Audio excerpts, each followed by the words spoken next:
Mobil jenis MPV mengalami kecelakaan di depan Tugu Salak, Jalan Poros Nrekang, Toraja, di Dusun Belajen, Kelurahan Kambiolangi, Kecamatan Ala, Kabupaten Nrekang, Sulawesi Selatan. Pantauan langsung tribuntimur.com pada Minggu 16 Februari 2025 sore, nampak mobil tersebut dengan nomor polisi DP 1036 AS rusak di bagian depan mobil. Nampak warga berbondong-bondong menyaksikan mobil tersebut dievakuasi menggunakan truk pengangkut sampah. Saat dievakuasi berlangsung, nampak kendaraan sempat mengalami macet dari dua arah di Jalan Poros Nrekang, Toraja. Berdasarkan keterangan warga sekitar, Syamsul mengatakan insiden ini terjadi pukul 23.00 waktu Indonesia Tengah pada Sabtu 15 Februari 2025. Syamsul menyebutkan bahwa terdapat 6 orang penumpang di dalam mobil tersebut.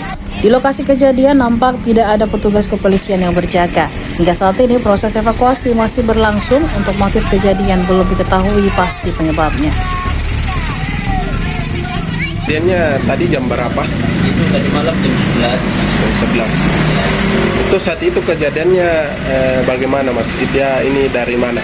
Itu dari arah Toraja, dia langsung tabrak yang listrik. Gitu. Dia tabrak yang listrik.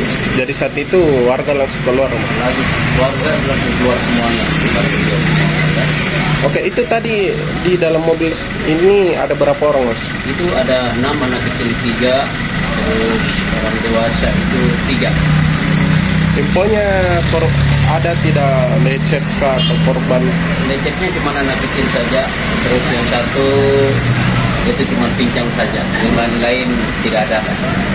Infonya ini mobil dari mana ke mana ini? Infonya dari Toraja mau ke Parepare. Download Tribun X sekarang, menghadirkan lokal menjadi Indonesia.